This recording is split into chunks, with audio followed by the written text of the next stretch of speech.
So welcome जय भाई। Thank you so much, thank you. ये हमारा सेकंड एपिसोड है करेक्ट। और आप कास्टिंग डायरेक्टर है, जी। सही है? जी। और मेरे हिसाब से जहाँ तक मैं जानता हूँ कि आपको काफ़ी सारे यूथ के बीच में रहना पड़ता होगा, जी बिल्कुल। है ना? तो वो लोग आज काफ़ी एक्साइटेड है कास्टिंग के बारे में जानने के लिए और एक्टिंग के बारे में जानने के लिए। राइट। तो व्हाट इज़ कास्टिंग? हम्म। तो वो लोग जो फिल्म इंडस्ट्री से जुड़ना चाहते हैं, हम्म। जो लोग टेलीविज़न से जुड़ना चाहते हैं, या हम्म। फिर अभी वेब सीरीज़ हम्म। काफ़ी बढ़ गई है, हम्म। हम्म। तो अपॉर्चुनिटी के लेवल पर हम अगर देखें तो हम्म। काफ़ी वास्ट अपॉर्चुनिटी आज के यंगस्टर्स को मिल रही है। करेक्ट। तो उसमें कास्टिंग का इम्पोर्टेंस क्या है? जो आपका क्वेश्चन है उसको मैं बहुत अच्छी तरीके से जवाब देने की कोशिश कर रहा हूँ। रिप्लाई ये है कि यंगस्टर्स जो है या एस्पायरिंग एक्टर्स हैं, न्यू एक्टर्स हैं, उनको कास्टिंग के लिए और जो फील्ड्स आपने बताए, टेलीविज़न है, ओटीटी मीडियम है, डिजिटल मीडियम जिसको बोलते हैं, या फिल्म्स हैं, उनके लिए अप्रोच करना चाहिए। बिकॉज वो पैशनेट है तो वो अप्रोच करेंगे। राइट डायरेक्शन में अप्रोच होना ज़रूरी है। आपका क्वेश्चन ये है कि कास्टिंग का इम्पोर्टेंट कितना है। तो कास्टिंग और राइट कास्टिंग डायरेक्टर या कास्टिंग एजेंसी के पास उनका प्रोफाइल, उनके फ़ोटोज़, उनके इंट्रोडक्शन वीडियोस जाने ज़रूरी है। तो उससे ये होता है कि राइट जगह पर अप्रोच होने से वो राइट डायरेक्टर, प्रोडक्शन हाउस या एसोसिएट डायरेक्टर तक बात पहुंचती है। ओके। ओके। और डिजिटल मीडियम और सोशल मीडिया इतना पावरफुल है इन दिनों कि एक सेकेंड में, एक मिनट में आप अपने वीडियोस, फोटोज कहीं भी पहुंचा सकते हैं। ओके। तो it's easy for anybody to approach right agency, और you can say right director और कास्टिंग डायरेक्टर। ओके। और मेरा दूसरा क्वेश्चन ये है कि आज जो कास्टिंग का प्रोसेस होता है जी। और आज से 10 साल पहले जो जी। कास्टिंग का प्रोसेस होता था, जी। तो ये दोनों प्रोसेस में डिफरेंस क्या है? आज कौन सा अप्रोच होता है कास्टिंग को लेकर, जी। और आज से 10 साल पहले कौन सा अप्रोच होता था? जी।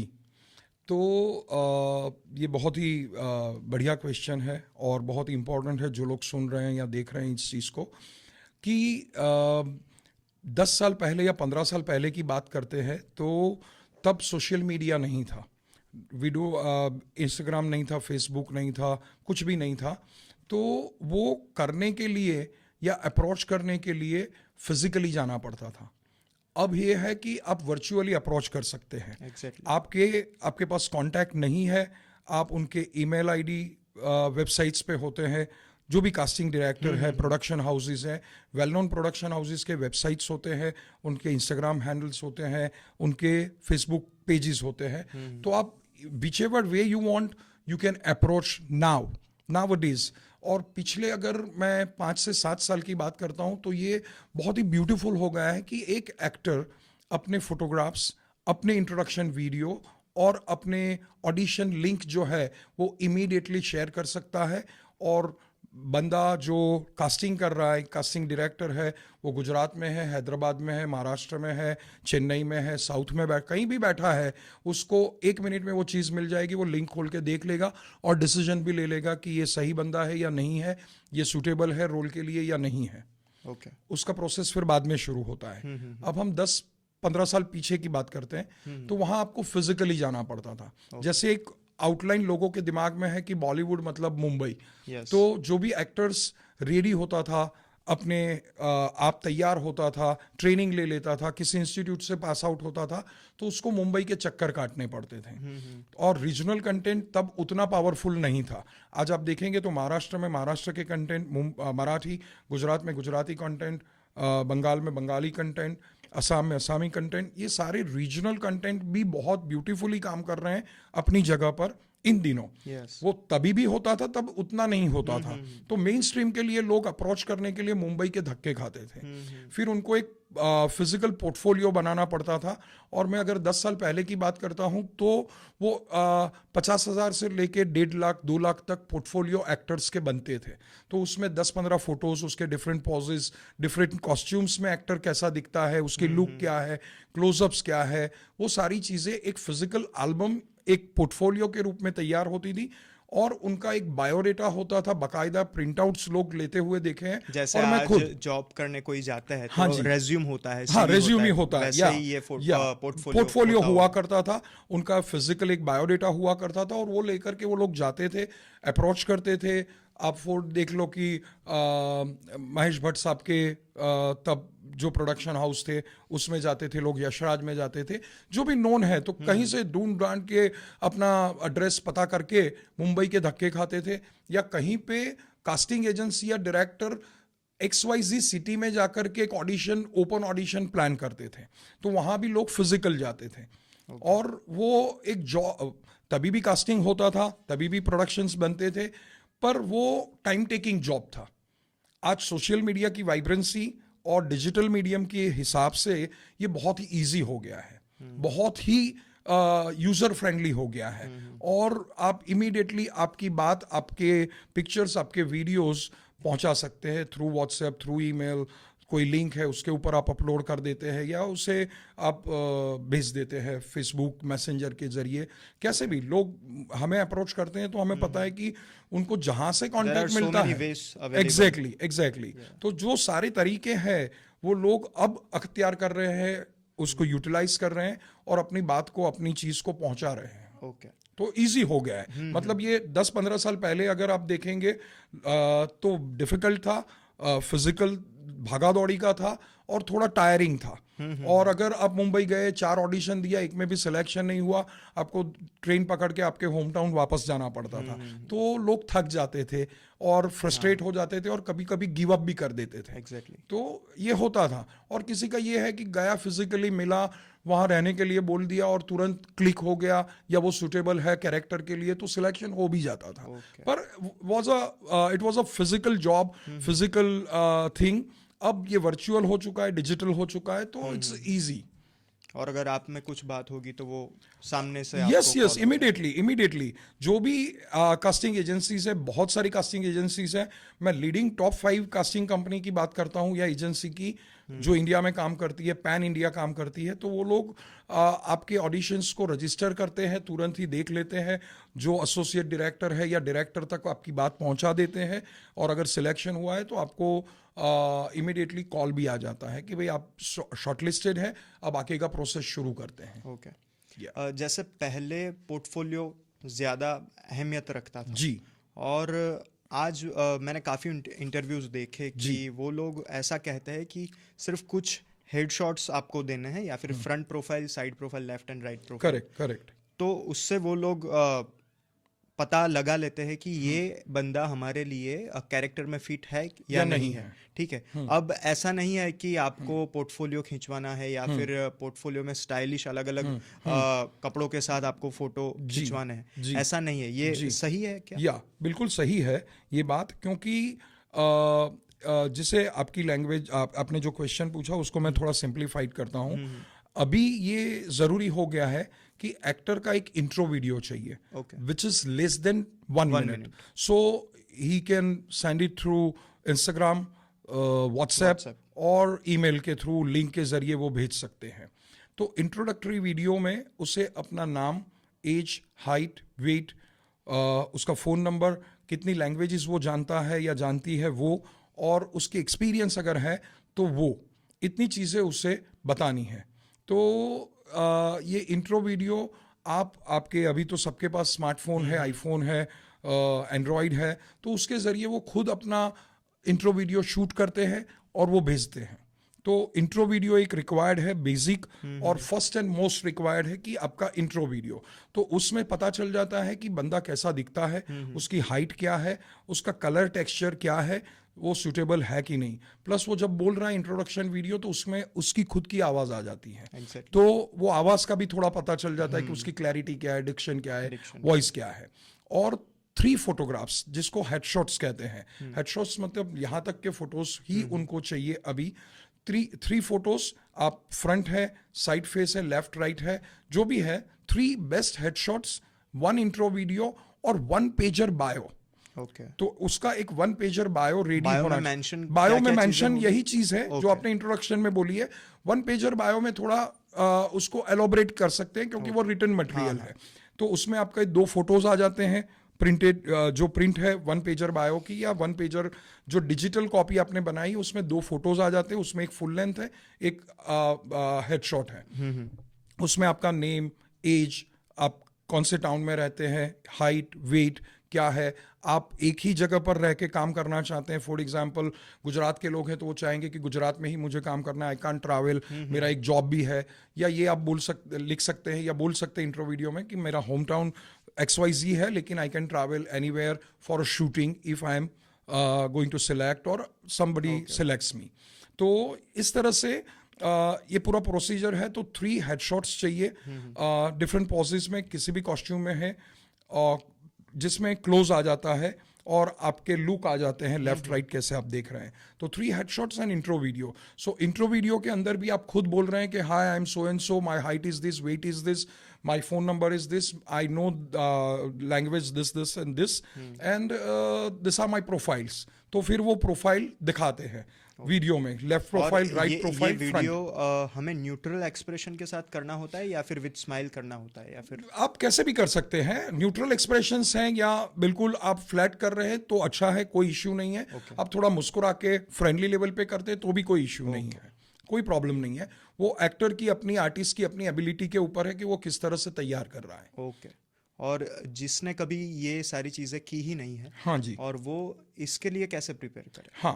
तो बहुत सारे अभी आप गूगल करेंगे, आप यूट्यूब देखेंगे तो बहुत सारे सीनियर एक्टर्स या जो एस्टैब्लिश्ड एक्टर है उनके ऑडिशंस आपको मिलते हैं, ऑडिशन स्क्रिप्ट्स मिलती है, इंट्रो वीडियो भी मिलते हैं उस तरह से। और इंस्टाग्राम पे बहुत सारे अकाउंट्स हैं जिसमें कास्टिंग के वीडियोस, टिप्स वो लोग बताते हैं। Exactly. तो अभी जो बेसिकली मैं जिस तरह से करता हूँ या मेरे पास जिस तरह के कास्टिंग के लिए एप्लीकेशंस आते हैं या वीडियोस आते हैं तो वो वर्टिकली शूट किया जाता है। हम फ़ोन कैमरा यूज़ करते हैं तो उसे वर्टिकली पकड़ें, नॉट हॉरिजॉन्टली, ताकि आपका पूरा लुक उसमें आ जाए, आप प्रोफाइल कैसे कर रहे हैं वो आ जाए और वो भेजना है। हॉरिजॉन्टल अगर चाहिए होगा तो कास्टिंग एजेंसी या कास्टिंग डायरेक्टर आपको बोलेगा कि शूटिंग हॉरिजॉन्टल वीडियो। वो प्रोसीजर में आपको 3 हेडशॉट्स आपके हिसाब से भेजने हैं, वो कैसे भी है। लेकिन जब तक कास्टिंग एजेंसीज का या कास्टिंग डायरेक्टर का सवाल है तो लोगों के पास हेडशॉट्स मांगते हैं तो वो किसी की सालगिरह में गए हैं, कहीं बर्थडे पार्टी में गए हैं, कहीं सी बीच पे घूमने गए हैं, तो वहां से किए हुए फोटोज, क्लोजअप्स भेज देते हैं। Please don't do that actors, क्योंकि इट गोज रॉन्ग इम्प्रेशन कि अपने घर में फोटो खींच लिए या चलो आज मैं टिप टॉप होके फ्रेंड की बर्थडे पार्टी पे जा रहा हूँ तो अच्छे है तो मैं खींच लेता हूँ, ऐसे मत कीजिए। और सेल्फी कैमरा और यूज नहीं या करना। मैं वही बोलने जा रहा था कि सेल्फी कैमरा से भी वो शूट मत करिए। अगर आप प्रोफेशनल फोटो शूट या कैमरामैन के पास हेडशॉट्स नहीं करवा सकते हैं तो आईफोन, एंड्रॉइड, OnePlus, जो भी अभी फोन और गैजेट्स है उसके लेकिन जरिए सामने आप वाले क्लिक को कर पता सकते कैसे हैं। चलता है कि ये फ्रंट कैमरा से फोटो खींचा है या फिर रियर कैमरा से? रियर कैमरा से खींचा, आपने सेल्फी खींचा, वो तुरंत पता चल जाता है क्योंकि लोग विजुअल मीडियम से हैं तो उनको 1 सेकंड में आपके वीडियो जाएंगे या फोटो जाएगा तो पता चल जाएगा कि ये किसी और ने क्लिक किया है या आपने खुद किया है। Okay, right. तो पॉसिबल है और टाइमर भी है अभी कैमरा में। आप फोन रख दीजिए और उसके बाद आप खड़े हो जाइए, जो भी पोस्चर लेना है, और कैमरा क्लिक कर देगा। अगर कोई बंदा आपके लिए क्लिक करने वाला नहीं है तो दैट यू नो। तो उस तरह से लोग खींचते हैं, पर डोंट सेंड सेल्फी। एक और जो सेल्फ इंट्रो वीडियो है उसके लिए भी आप कैमरा रेडी करके साइड पे रख दीजिए, आप खड़े हो जाइए, फिर बोलिए, फिर उसे स्टॉप करिए। तो इससे क्या है कि एक फर्स्ट इंप्रेशन है किसी भी एक्टर की, चाहे वो नया हो, एस्पायरिंग हो, थोड़ा बहुत एक्सपीरियंस हो, जो भी हो, पर उसे थोड़ा कॉन्शियस रह के ब्यूटीफुली उसे शूट करना है या ब्यूटीफुली क्लिक करना है पिक्चर्स को। और फिर भेजना है। और 1 पेजर बायो आप बैठ के अपने लैपटॉप से, कंप्यूटर से बना सकते हैं। और बहुत सारे लोग हैं, एजेंसीज, वो आपको 1 पेजर बायोडाटा बना के भी देते हैं। तो जो आपने 2 अच्छे फोटो खींचे हुए हैं वो वहाँ पे रख दीजिए आपके डिजिटल 1 पेजर बायो में, और उसकी 2-4 प्रिंट्स भी रख सकते हैं अगर कोई फिजिकली मांगता है तो। हालांकि इन दिनों कोई फिजिकली अब बायो मांगता नहीं है। 1 pager bio, 1 intro video, 3 headshots enough. Link अगर बनाई हुई है कास्टिंग एजेंसी ने या डायरेक्टर ने, तो उस लिंक पर इतना इमीडिएटली अपलोड हो जाता है। ओके। तो उसके लिए वो इजी है अपनी बात पहुंचाना, अपने फोटोज पहुंचाना। ओके। और लुक्स कितना मायने रखता है कि अगर कोई एक्सपायरिंग एक्टर है या फिर एक्ट्रेस है, हाँ, तो काफ़ी सारे लोग ऐसा सोचते हैं कि अगर मैं अच्छा नहीं दिखता हूँ या फिर नहीं दिख रही हूँ तो मेरा सिलेक्शन नहीं हो पाएगा। हाँ। तो यहाँ पर लुक्स मैटर करते हैं या फिर आप लोग कास्टिंग कैरेक्टर वाइज करते हो कि ये इंसान ये कैरेक्टर में फिट होता है या नहीं? या आप क्या देखते हो? करेक्ट, मतलब बेसिकली आपका फोकस कौन सी चीज पर होता है। Clearly saying, and very good question again. तो बेसिकली सिलेक्शन लुक के ऊपर कभी नहीं होता है। अगर वो लीड एक्टर है किसी टीवी शो के लिए या वेब सीरीज के लिए या फिल्म के लिए, तो ऑफ कोर्स इतना रिक्वायर्ड है कि ही और she should be presentable. Okay.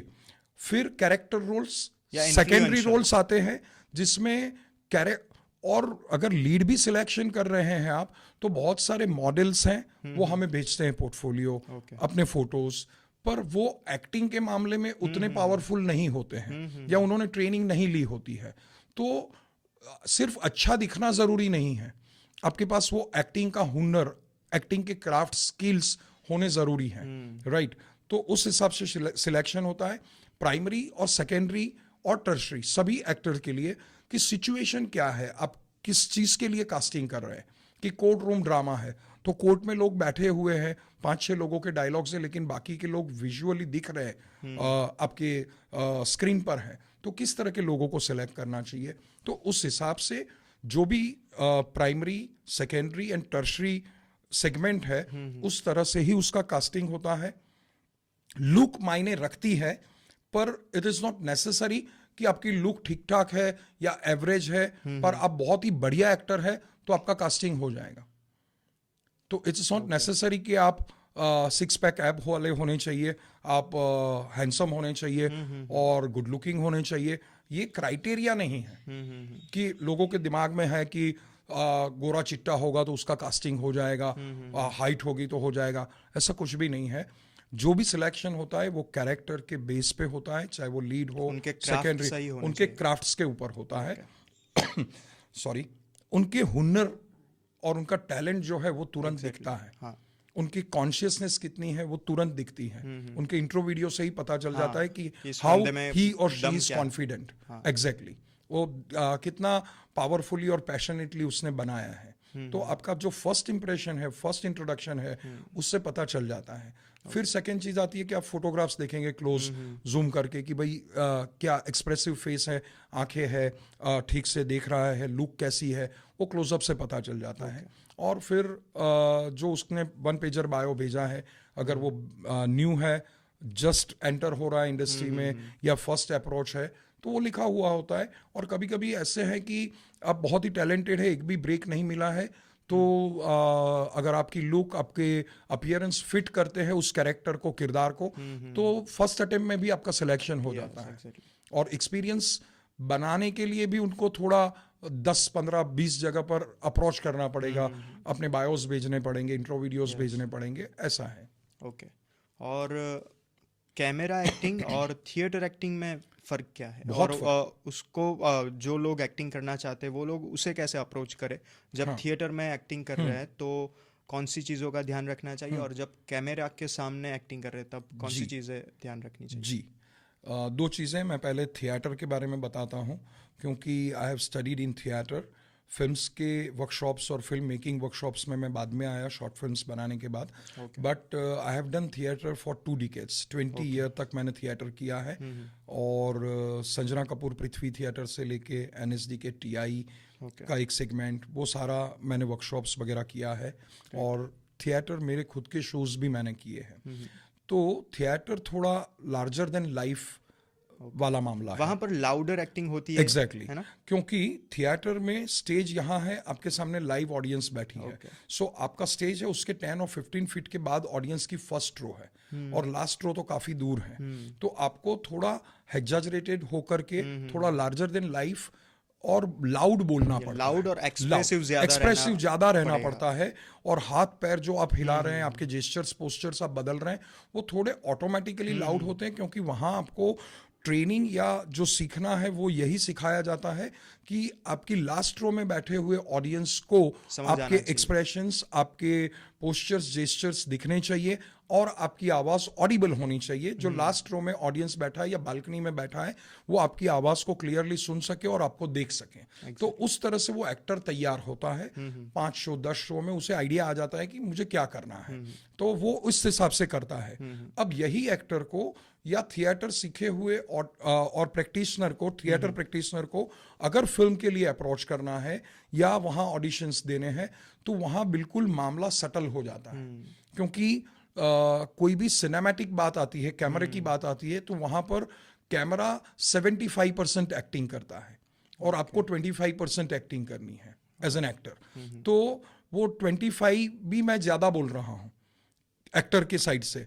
वैसे अभी जितना टेक्नोलॉजी है, आपने अभी रिसेंटली रिलीज अगर अवतार 2 देखी होगी जेम्स कैमरॉन की, और जो वेब सीरीज अभी हाईटेक आ रही है, कभी फर्जी जो है रिसेंटली रिलीज हुई, और फराज करके एक फिल्म आई, वो पूरा इंटरनेशनल मेकिंग है। तो उससे आपको पता चलता है कि एक्टर को इंस्ट्रक्ट कर दिया गया है कि भाई आपको जो करना है आप करते रहिए, बाकी की चीजें 2 camera setup, 3 camera setup, drone, वो सारी चीजें इतनी अभी अवेलेबल है या इतनी टेक्नोलॉजी अपनी पावरफुल है इन दिनों फिल्म मेकिंग में कि एक्टर को सिर्फ अपने कैरेक्टर पे, अपने डायलॉग्स पे, अपनी ऑनेस्ट जो उसका अप्रोच है अदर कैरेक्टर के लिए, खुद के डायलॉग के लिए, वो ही करना है। बाकी की सारी चीजें अभी कैमरा और टेक्नोलॉजी से हो जाती है।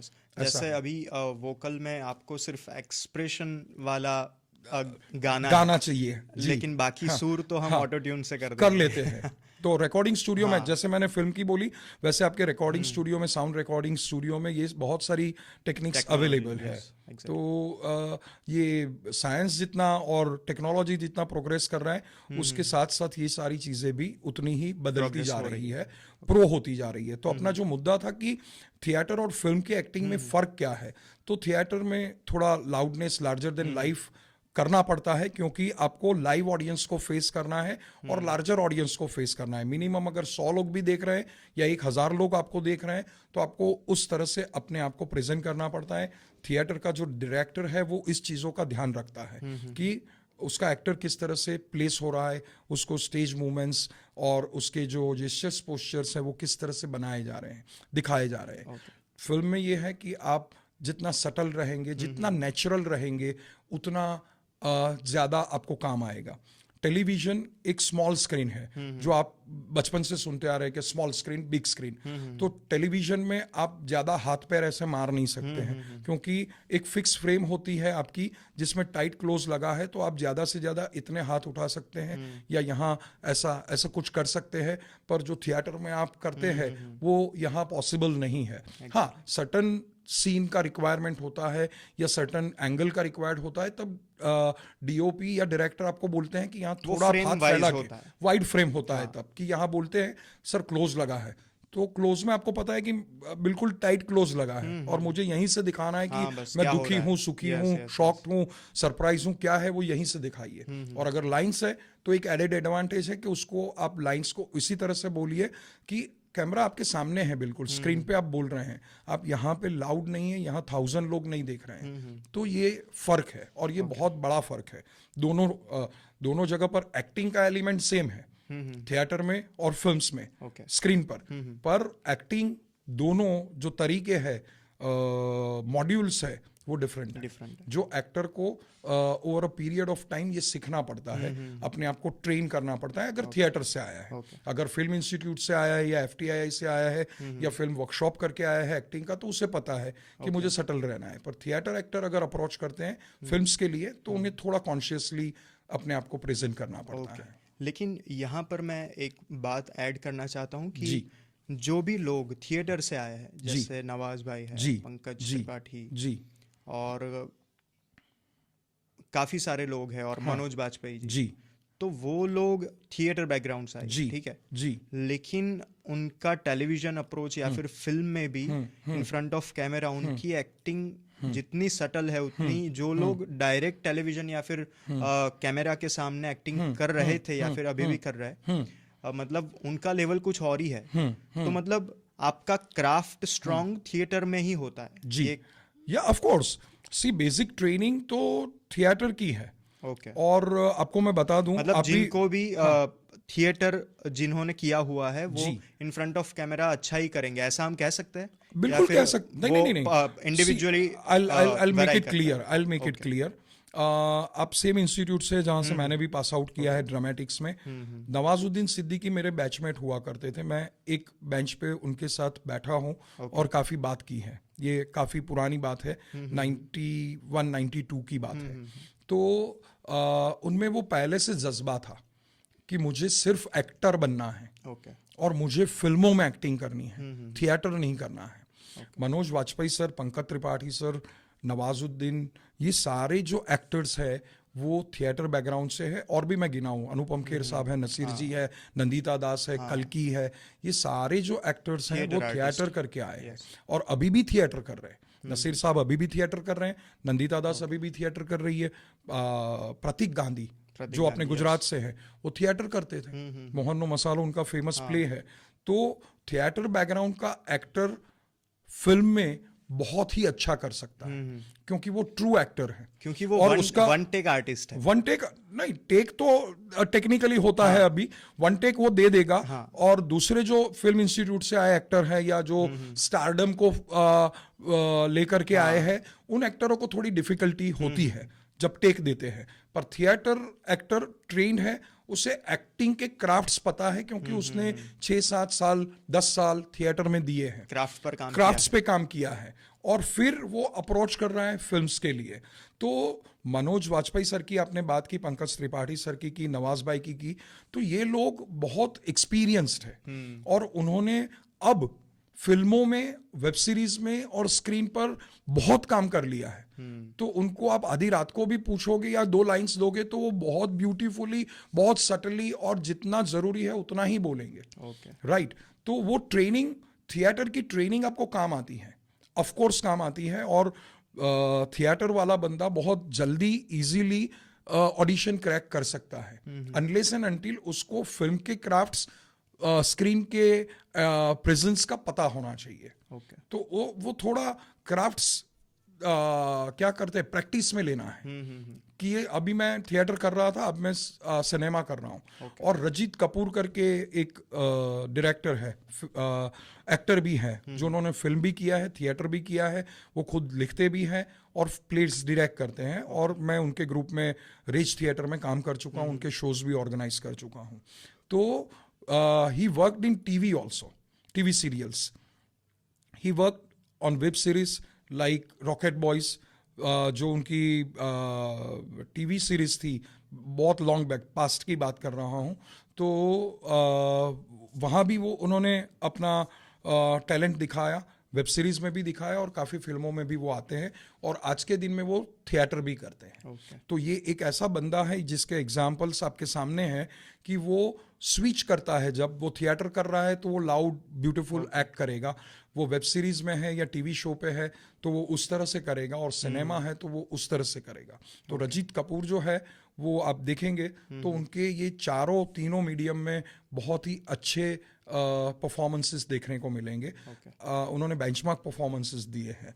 तो ऐसे एक्टर्स हैं, नसीर भाई भी देख लीजिए। तो वो डिपेंड करता है। और जो आज की जनरेशन है उनको थोड़ा ये है कि फटाफट चीजें चाहिए, तो वो फटाफट नहीं हो सकता है। ये रील जनरेशन, जनरेशन, एग्जैक्टली। तो उन लोगों का अटेंशन स्पैन भी कम हो रहा है जी, और उनको शॉर्टकट से या फिर शॉर्ट चीजें करके कैसे लार्जर देन लाइफ फेम हासिल करना है, ये सारी चीजें फास्ट, मतलब फेमस कब होना है, फेमस सब कुछ तुरंत चाहिए। अगर आप नवाजुद्दीन सिद्दीकी का स्ट्रगल देखेंगे, बार बार 15-15 साल यस यस वो लोग रहे, रिजेक्टेड हाँ, हुए हैं कितने ऑडिशंस और आप अभी मनोज लोग वाजपेयी जी को ले डिप्रेशन लीजिए। में आ जाते हैं। हाँ एग्जैक्टली अभी के जनरेशन में उन लोगों को थोड़ा हार्डवर्क करना पड़ेगा। ये इंस्टाग्राम है वो इंस्टेंट नहीं है, आपके लिए एक बहुत बड़ा प्लेटफॉर्म है इस वक्त कि आप रील्स, आपके ऑडियो वीडियो सब दे सकते हैं, आपके फोटोज शेयर कर सकते हैं, पर वो इनफ नहीं है। उससे आपकी रीच आउट बढ़ेगी, आपके फॉलोअर्स बढ़ेंगे, पर जो आपका टारगेट है, आपको जहां पहुंचना है वहां तक पहुंचने के लिए आपको बहुत ही हार्डवर्क करना पड़ेगा। आपको अगर थिएटर ट्रेनिंग चाहिए तो आपको 5-10 प्ले करने पड़ेंगे, 1.5-2 साल 3 साल उसमें बिताने पड़ेंगे, फिर जाकर के आपको 10 प्रोडक्शन हाउस को या 10 कास्टिंग डायरेक्टर को, एजेंसी को अप्रोच करना पड़ेगा, और उसके बाद जाकर के आप ये कह सकते हैं कि मुझे काम नहीं मिल रहा है, या मैं स्ट्रगल कर रहा हूँ, या मुझे छोटे मोटे रोल मिलने लगे हैं। नवाजुद्दीन सिद्दीकी जब आए तो उनको जर्नलिस्ट के छोटे रोल मिलते थे। आप पीपली लाइव देखेंगे, उसमें नवाजुद्दीन भाई का रोल देखिए, 2-3 सीन्स हैं, लेकिन वो 2-3 सीन्स में उन्होंने जलवा दिखा दिया है, तब जाकर के वो गैंग्स ऑफ वशीपुर में लीड करते हैं या रमन राघव में लीड करते हैं, राइट। तो इट डिपेंड करता है कि किस तरह से आप अप्रोच कर रहे हैं। ओके। और जैसे लॉन्ग डायलॉग्स होते हैं, हाँ, ठीक है, तो क्या वो लोग रट्टा मारकर वो कैरेक्टर में घुस के खुद से बोलते हैं, इम्प्रोवाइज करते हैं, या फिर टेलीप्रॉम्प्टर होता है, और होता है तो टेलीप्रॉम्प्टर का यूज कैसे होता है, करेक्ट, और वो कहाँ पर लगा होता है, और एक्टर उससे डिलीवर कैसे करता है? करेक्ट। मैं किसी एक्टर का नाम नहीं दूंगा क्योंकि वो ऑफेंड करेंगे, पर बहुत सारे इंडस्ट्री के ऐसे एक्टर हैं इस वक्त बॉलीवुड में जो लोगों को 4 लाइन का डायलॉग्स भी याद नहीं रहता है। तो उनके लिए यहाँ सपोज कैमरा है, यहाँ एक्टर है, तो उसके पीछे एक बंदा वो टेलीप्रॉम्प्टर जो लगा है उसके ऊपर उसकी लाइन स्क्रॉल करता है, और उसको देख करके वो ऐसे ऐसे चीट करके, आप बहुत माइन्यूटली किसी फिल्म को देखोगे पर्टिकुलर एक्टर्स की, तो पता चल जाएगा कि वो रीड आउट कर रहा है। पर ऐसा बहुत नहीं है, पर है। और जो आपने बात कही, जो क्वेश्चन है कि लंबा डायलॉग किस तरह से बोला जाता है, तो लंबा डायलॉग थिएटर है तो एक्टर को रट्टोफाई करना पड़ता है, फील करना पड़ता है, इमोट करना पड़ता है। ये बात फिल्म में आती है, फिल्म और in front of camera screen के सामने आप जाते हैं तो वहां पर अगर आप बाय हार्ट हैं, ऐसे बहुत सारे एक्टर्स हैं जो 1 टेक में, 1 गो में आपको वो पूरा डायलॉग दे देंगे। तो आप किस तरह से कैमरा घुमा रहे हैं, कैमरा कहाँ है, उस तरह से फिर उसके रिटेक्स, कट्स और क्लोज लगते हैं, पर एक्टर तैयार होते हैं। बहुत सारे एक्टर ऐसे हैं जो ट्रेन्ड एक्टर्स हैं, मेथड एक्टर है, वो लोग इस तरह की चीजों को बहुत ब्यूटीफुली कर लेते हैं। अब लंबे डायलॉग है, एक्टर बहुत ही अच्छा है और याद नहीं रख पा रहा है, तो बिट्स एंड पीसेस में लिया जाता है। ओके कि भाई आप पहले 3 लाइन बोल दीजिए, वहीं रहिए, कट करते हैं, आप थोड़े रिलैक्स हो जाइए, फिर दूसरा बोलिए। पर उसको उस वक्त वो फीलिंग, इमोशंस को होल्ड करना वो एक्टर की अपनी जिम्मेदारी है कि 3 लाइन बोली, उसमें कुछ और था एक्सप्रेशन और फीलिंग्स, बाकी की 4 लाइन में कुछ बदल गया, टोनल क्वालिटी चेंज हो गई, वेरिएशंस ऊपर नीचे हो गए, ये सब होता है। पर क्योंकि टेक्नोलॉजी हमारी पावरफुल है, कैमरा, टेलीप्रॉम्प्टर, रिटेक्स का एक फैसिलिटी जो स्क्रीन पर है, टीवी, फिल्म, ओटीटी, आप कुछ भी ले लो, तो रिटेक्स की वजह से एक्टर को थोड़ा एक बेनिफिट है कि वो थोड़ा काम डाउन होके, रिलैक्स होके डायलॉग डिलीवरी करता है। पर थिएटर में उसको रटोफाई करके जाना पड़ता है, एज यू सी कि 1 पेज की, 2 पेज की सोलोलोक्वीज होती है, वो एक्टर बहुत ही ब्रिलियंटली स्टेज पर डिलीवर करता है। और लेकिन उससे पहले, डिलीवरी से पहले हम कितनी बार प्रैक्टिस करते हैं? ऑफ कोर्स थिएटर में आपको 30-35 दिन रिहर्सल्स करना पड़ता है, वो तो हो ही जाएगा और तो फिर वो ऑटोमेटिकली बाय हार्ट हो जाएगा। और मैं बाय हार्ट वर्ड यूज नहीं करता हूँ, वो ऑटोमेटिकली आपके विद इन से आएगा। अगर आपने 30-40 रिहर्सल्स किए हैं तो वो आत्मसात हो जाते हैं, आप एक्वेंट हो जाते हैं लाइन्स और डायलॉग से, और फिर वो नेचुरली बाहर आता है जब थिएटर में करते हैं। फिल्म में आपको थोड़ा क्योंकि ये एक डिफरेंट वर्ल्ड है, तो आपको थोड़ा मेहनत करना पड़ता है, इनटू होना पड़ता है कैरेक्टर में, फिर इमोट या फील उसको ला करके टेक देना पड़ता है। ऐसा है। जैसे हम महाभारत अभी जो लेटेस्ट सीरियल थी वो, और राधा कृष्ण अभी जो थी, तो उसमें लास्ट में कृष्ण वाणी हाँ करके एक पोर्शन आता आता तो है, उसमें तो टेलीप्रॉम्प्टर प्रॉम्प्टर लगा हुआ होता है ना। और बहुत जो पुरानी महाभारत है बी आर हाँ। चोपड़ा की, अगर आप वो देखेंगे तो उसमें नीतीश भारद्वाज कृष्ण की भूमिका निभा रहे यस थे यस यस। और वो गीता सार बोल रहे थे, तो उनके सामने भी उस जमाने में भी टेलीप्रॉम्प्टर रखा था, क्योंकि बहुत ही लंबे डायलॉग हाँ, से वो- संस्कृत के श्लोक थे, फिर उसका ट्रांसलेशन था।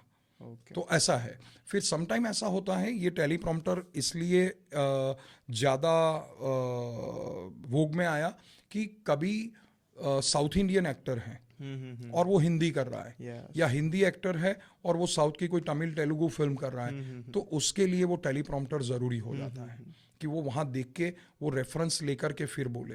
तो यहाँ ज़रूरी है कि one language actor it's performing, he और she is performing in other language okay और delivering dialogues in some other language जो उसकी खुद की नहीं है, तो तब ये ज़रूरत पड़ती है। पर अभी वो लोग भी उसके लिए ट्रेनिंग होती है, लैंग्वेज ट्रेनर होता है जो एक्टर को फ्लोर पे जाने से पहले 4 दिन पहले उसकी वर्कशॉप लेना शुरू करता है। ऐसी सी चीज़ें अभी हो रही है। ओके। और आपका रोल कास्टिंग डायरेक्टर का है, जी। ठीक है। और आफ्टर चूजिंग वन कैंडिडेट और वन एक्टर, वहाँ पर ऐसा कोई स्कोप है कि डायरेक्टर को पसंद नहीं आया या फिर प्रोड्यूसर को पसंद नहीं आया कि ये बंदा ठीक नहीं है, तो वहाँ पर वो लोग की अथॉरिटी है कि वो लोग चेंज कर पाए? Of course Okay. सी, ये एवरीडे होता है Okay. मेरे साथ। हाँ। अभी मैं यहाँ आ रहा था आपके स्टूडियो, तो भी ये चीज़ करते हुए ही आ रहा था ओके कि एक ऑल्ट बालाजी की सीरीज के लिए एक लीड ढूंढनी है। तो मैं एक डिस्क्रिप्शन आती है पहले प्रोडक्शन हाउस से या डायरेक्टर की ओर से कि इतने कैरेक्टर्स है, उनका एज ग्रुप ये है, उनका लुक ये है, Okay. और रेफरेंस भी दे देते हैं कभी कभी कि ये रेफरेंस आप पकड़िए और इस हिसाब से एक्टर सिलेक्ट करिए। तो मैं एक्टर सिलेक्ट चूज करके I have my 2-3 associate casting directors, तो वो लोग उससे मैं हेल्प करते हैं। तो हमारे पास जो डेटा बैंक है उसमें से हम चूज करते हैं अकॉर्डिंग टू द रिक्वायरमेंट। अब मैंने चूज कर लिया, फिर उसे उसके फोटोज, उसके इंट्रो वीडियो सब कंपाइल करके एक पीपीटी बना के डायरेक्टर या एसोसिएट डायरेक्टर को या कास्टिंग एजेंसी भी हमें अप्रोच करती है, उनको भेज दिया। फिर उनको अच्छा लगा तो ठीक है, नहीं तो वो बोलेंगे यार ये ठीक नहीं है, हमें अप्रोप्रिएट नहीं लग रहा है, you send me more 2-3 options. Okay तो वो साइकिल चलती रहती है जब तक वो कैरेक्टर के लिए पर्टिकुलर एक्टर लॉक नहीं होता है। The lock word is final and the final authority is associate director और director of the film. Okay producers बहुत once in a blue moon interfere करते हैं कि भाई मुझे पर्टिकुलर एक्टर को लेके ही काम करना है, तो you find out that actor for us, इतने दिन चाहिए, बजट ये है और एक्टर एस्टैब्लिश है। अभी आपको किसी known, very well known actor को लेना है या सेमी नोन जो एक्टर है उनको लेना है, तो वो अप्रोच करके आप उनके साथ बात करके उनकी डेट्स निकाल लीजिए और उनका कास्टिंग हो जाता है। पर जो नए एस्पायरिंग एक्टर्स हैं या स्ट्रगलिंग एक्टर्स हैं उनके लिए ये प्रोसेस थोड़ा डिफिकल्ट होता है, पर इम्पॉसिबल नहीं है। जगह बनानी पड़ती हाँ, इम्पॉसिबल नहीं है, पॉसिबल है। आप अपने हुनर को लेकर आगे चल रहे हैं तो आपको आज नहीं तो कल, कल नहीं तो परसों वो प्लेटफॉर्म तक पहुंचना ही है, राइट अप्रोच तक पहुंचना ही है, ऐसे है। अभी मैंने रिसेंटली मुकेश छाबड़ा का इंटरव्यू देखा था जी। तो उन्होंने यही कहा था कि आज जो अपॉर्चुनिटी है बहुत वाइड स्कोप है किसी भी आर्टिस्ट के लिए, जी। क्योंकि web series, television and film, web series ने एक ऐसा गेट खोल दिया है जी कि अगर न्यू एस्पायरिंग आर्टिस्ट किसी भी कोने में है तो वो आपको काम मिलेगा ही मिलेगा। अगर आप में कुछ है तो आपको काम मिलेगा। एग्जैक्टली।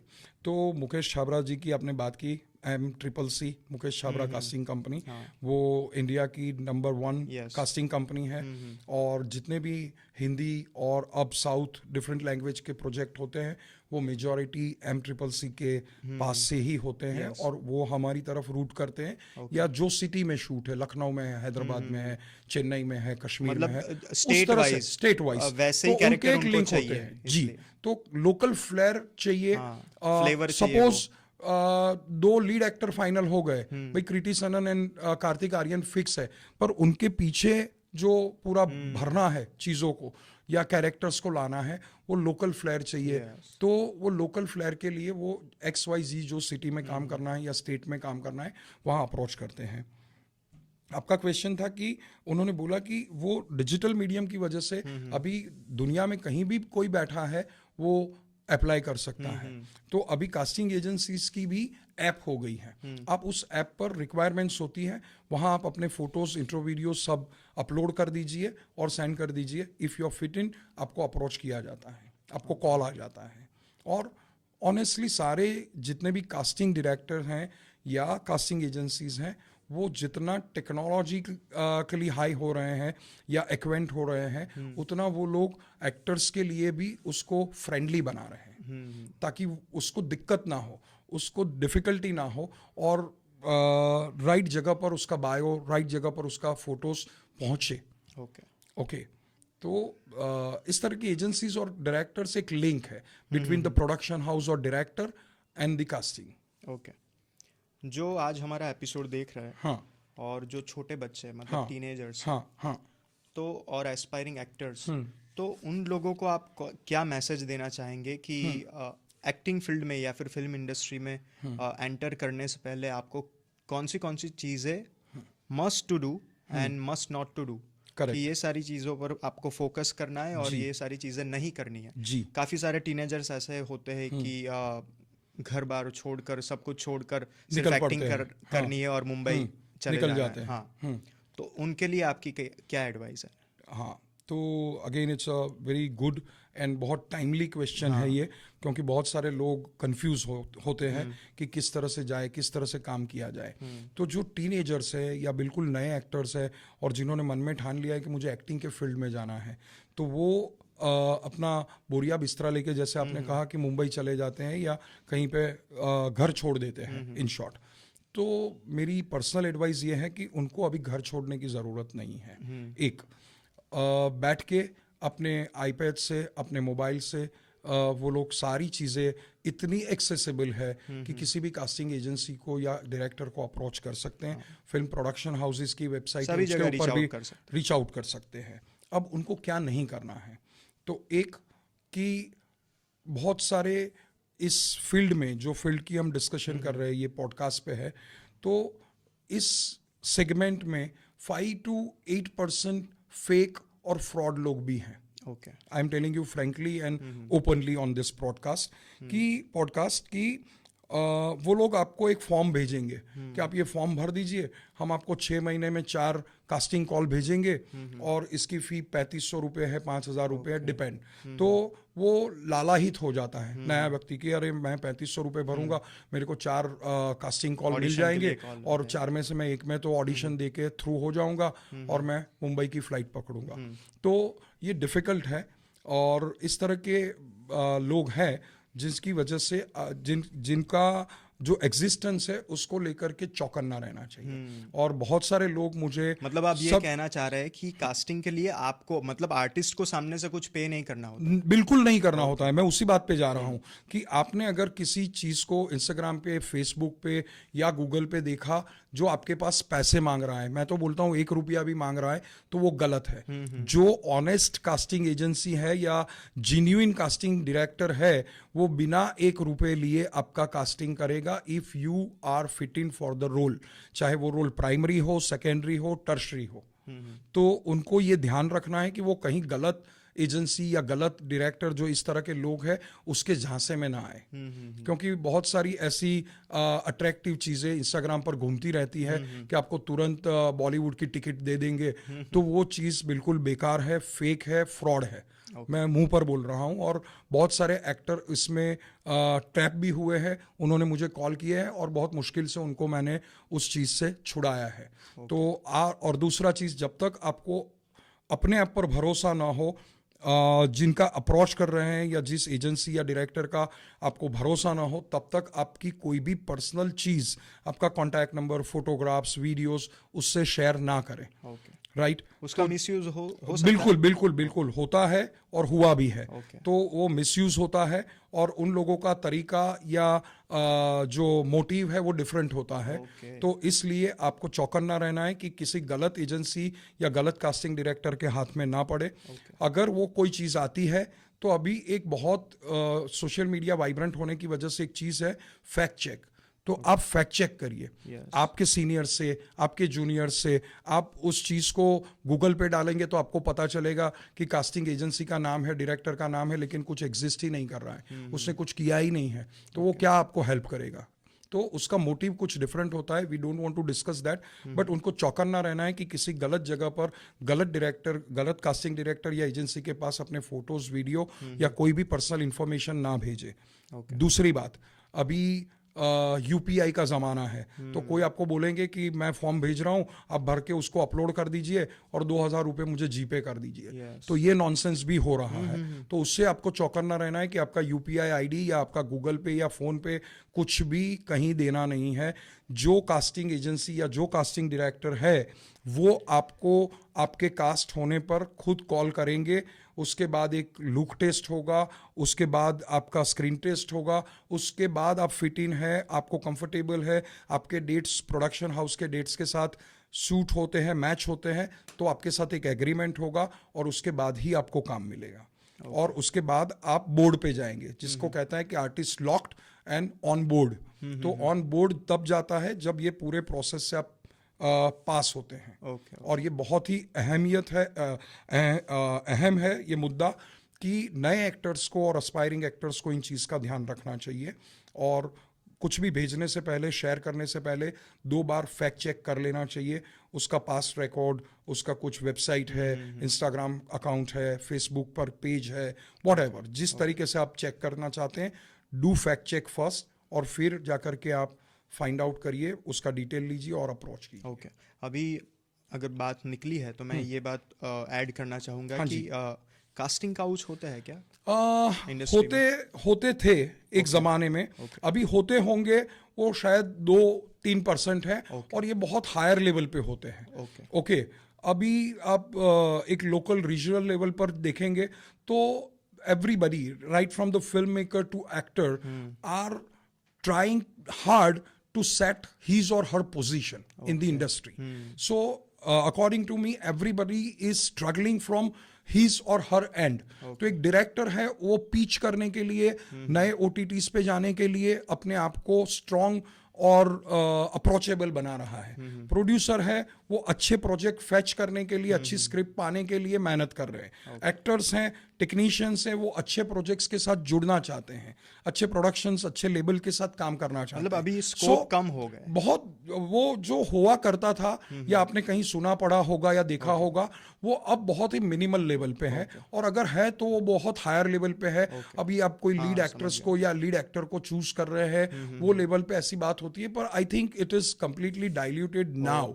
बहुत रेयरली कहीं कुछ ऐसा हुआ या ऐसा डिमांड आया तो आपको जयराम जी की बोल के वहां से निकल जाना है। और हमारे खुद के जो डिपार्टमेंट के लोग हैं उनके साथ ही 2-3 के साथ ये हुआ है। और रिसेंटली मतलब प्री कोविड से पहले हुआ था कि मुंबई गए, उनको बोला कि आपको ये देंगे वो देंगे, बट आपको ये कॉम्प्रोमाइजेस करने पड़ेंगे।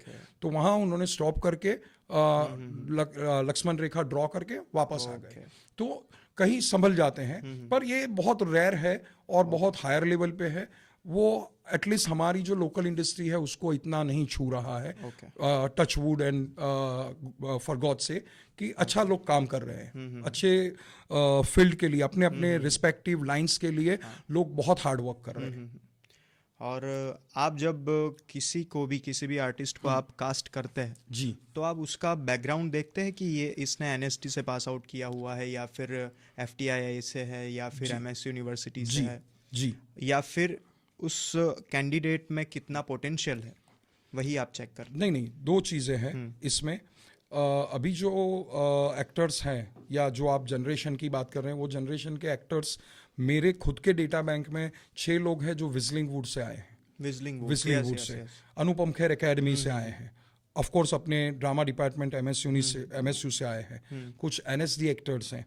तो ये उनका जो क्वालिफिकेशन और ट्रेनिंग या सर्टिफिकेट कोर्स है या कहीं कोई क्रैश कोर्स करके आता है, राइट, कि मैंने नीरज कबीर के साथ 15 डेज का एक क्रैश कोर्स किया है या 1 महीने का क्रैश कोर्स किया है, तो वो उसकी सिलेक्शन के लिए एक एडेड एडवांटेज, एडेड टूल है। पर उसका जो टैलेंट है, अब कुछ लोग हैं जो विस्लिंग वुड से आते हैं लेकिन एक भी ऑडिशन क्रैक नहीं कर पाते हैं। तो डिपेंड करता है, उनके क्वालिफिकेशंस या उनका प्राइम इंस्टीट्यूट से आना एडवांटेज है, ओके पर अल्टीमेटली उसकी एबिलिटी है वो ही चेक की जाती है।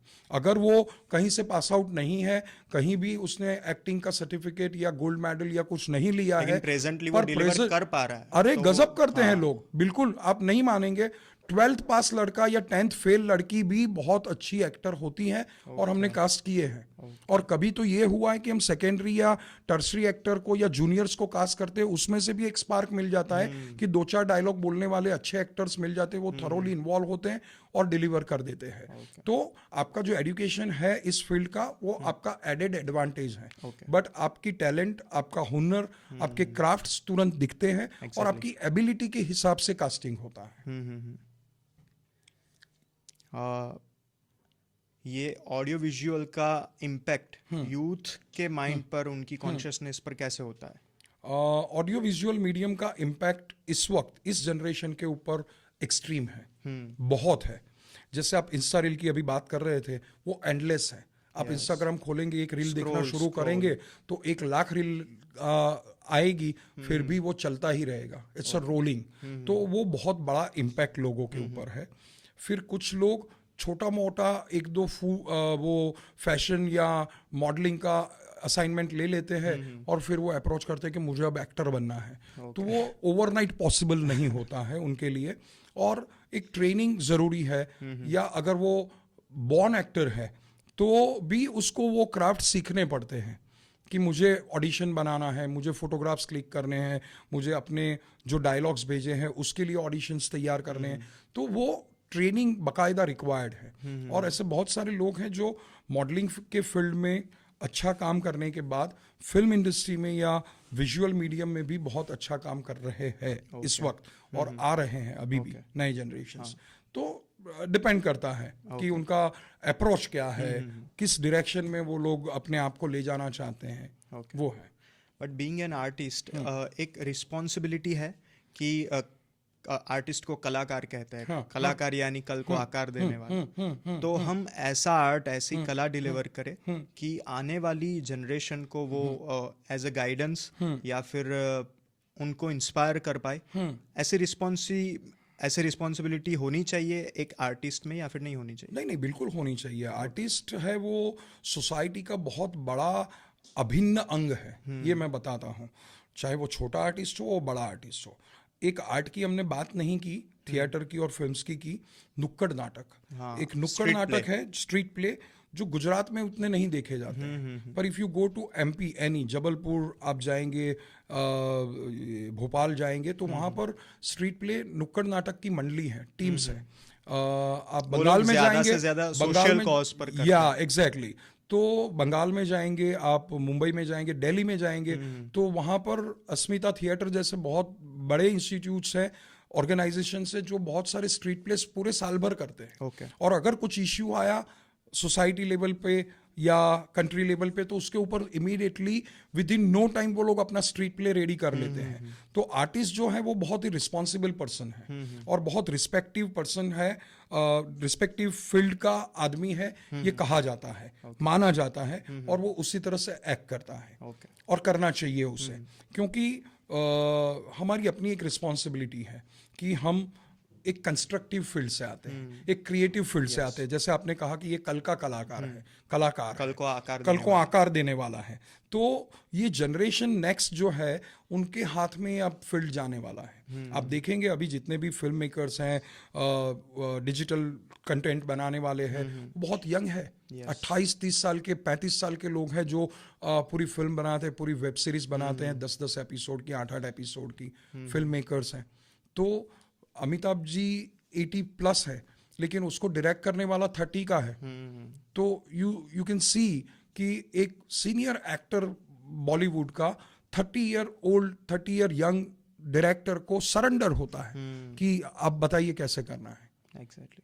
और एड फिल्म मेकिंग एक सेगमेंट है, तो उसमें भी बहुत बड़ा फील्ड है ओके कि आप में टैलेंट है। आप जो लुक की बात कर रहे थे, आप शार्प लुक रखते हैं, बहुत लाइंस नहीं है, आपको एक्टर नहीं बनना है, विजुअल मीडियम में अपना कुछ करना है, तो ऐसे बहुत सारे फेसेस है जो एडवर्टाइजिंग में जाते हैं। उसमें भी अभी डिजिटल मीडियम और वेब कंटेंट वाला मीडियम और फिल्म मीडियम हो गया है, तो 3 तरह से ऐड बनती है, और टीवीसी जिसको कहते हैं वगैरह, डिजिटल ऐड कहते हैं, तो उसके लिए भी बहुत बड़ा फील्ड है। ओके तो लोगों को काम मिल रहा है, सही जगह पर उसको पहुंचाना ज़रूरी है, अपनी चीज़ को, अपनी बात को, अपने प्रोफाइल्स को, तो रास्ते बहुत है। ओके एक लास्ट एडवाइस जो एस्पायरिंग एक्टर्स हाँ हैं जी, उनको आप देना चाहे हाँ जी। कि ये सारी चीज़ें अगर आप करेंगे तो आपका मतलब हो ही जाएगा, ऐसा नहीं कह रहा, हाँ लेकिन आपके चांसेस ज़्यादा है। एक हाँ। लास्ट एडवाइस आप।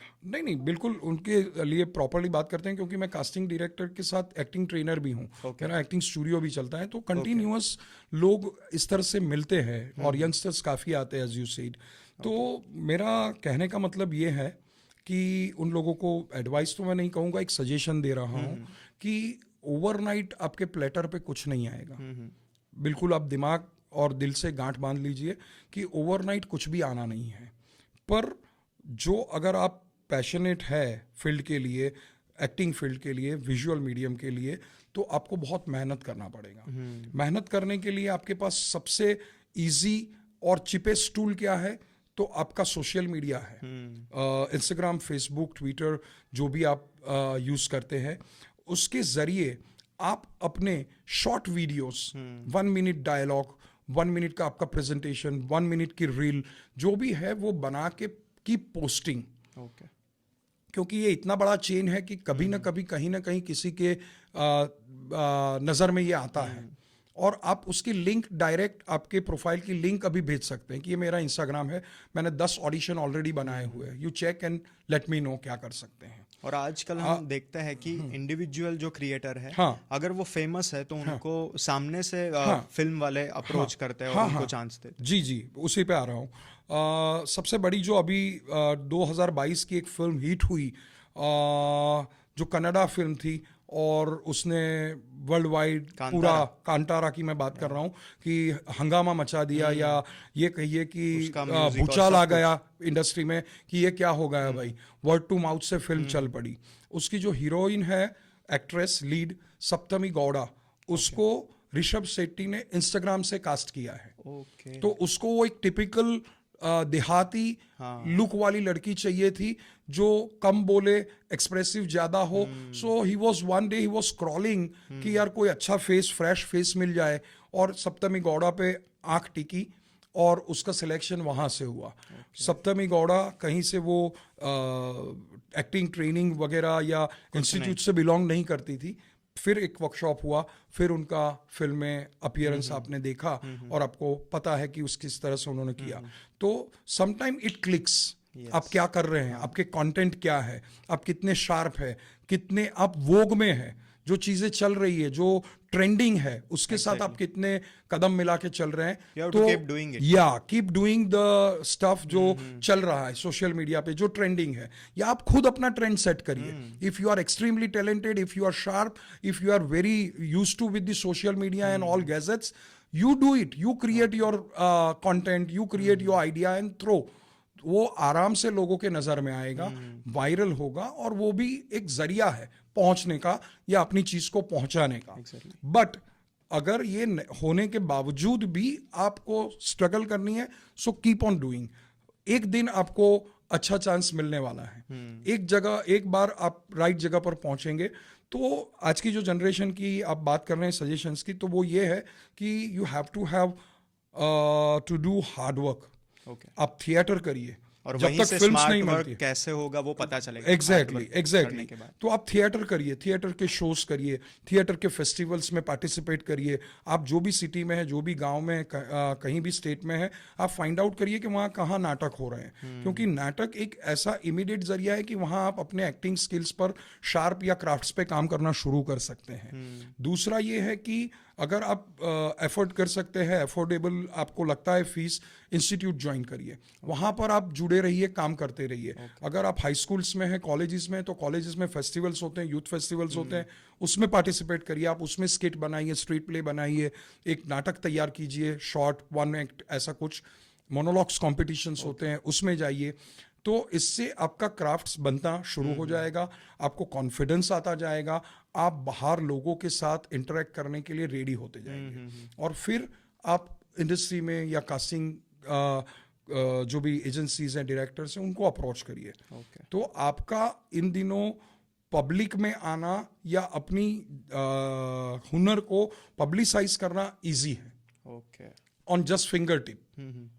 पर आप क्या प्रेजेंट कर रहे हैं उसके ऊपर है, तो काम मिलना है, और वो इम्प्रेसिव आपका वर्क कितना है उसके ऊपर डिपेंड करता है। तो उनको प्रैक्टिस करते रहना है, उनको डायलॉग्स को लेके, ऑडिशंस को लेके, डिफरेंट बहुत सारी चीज़ें गूगल पर अवेलेबल है। मेरे जैसे किसी को पूछेंगे तो मैं 10 डायलॉग, 5 डायलॉग्स भेज दूंगा अलग अलग वेरिएशंस के, उसके ऊपर काम करिए। और छोटे क्रैश कोर्सेज भी अभी तो हो रहे हैं हर एक सिटी में, तो वहाँ आप ज्वाइन करिए। अगर आपको लंबा टाइम स्पेंड नहीं करना है तो बेसिक क्राफ्ट्स आपको पता चलने लगे, जिसके ऊपर आप काम कर सकते हैं। So finally, how was your experience in this podcast in Explore with Arsh? Aarsh पुरोहित मेरे बहुत ही चहीते स्टूडेंट और एक कोर टीम मेंबर ऋषि मेहता ने आपका रेफरेंस दिया, तो मैंने इमीडिएटली उसको कुछ भी सोचे बगैर हाँ बोल दिया, क्योंकि पॉडकास्ट एक ऐसा जरिया है जिसके थ्रू आप बात एक लार्जर कम्युनिटी तक पहुंचा सकते हैं। तो मैंने तुरंत हाँ बोल दिया कि लेट हिम कॉल, और जब भी फाइनल होता है I will definitely go and do this podcast. तो आर्श, आपने बहुत अच्छे से क्वेश्चनरी तैयार करी है। इनफैक्ट आपने उसी तरह से क्वेश्चंस पूछे जो आज के जो युवा है या जो न्यू एक्टर्स है उनके मन में उमड़ रहे होंगे, और आपने इनिशिएटिव किया इस सेगमेंट को छूने का, जो जनरली लोग छूते नहीं है। आप देखेंगे तो फिल्म मेकर का इंटरव्यू चल रहा है, डायरेक्टर का चल रहा है, डीओपी का चल रहा है, एक्टर एक्ट्रेसेस का चल रहा है, पर ये पॉडकास्ट कास्टिंग के ऊपर आपने जो प्रिपेयर किया, जो क्वेश्चनरी बनाई, वो बहुत ही अच्छी है। और आई गेस कि आपकी ऑडियंस को जो भी ये सुने देखे उसको कहीं कुछ टिप्स मिल जाए। और मैं आपके पॉडकास्ट के थ्रू भी बताना चाहता हूँ कि यू हैव माय कांटेक्ट।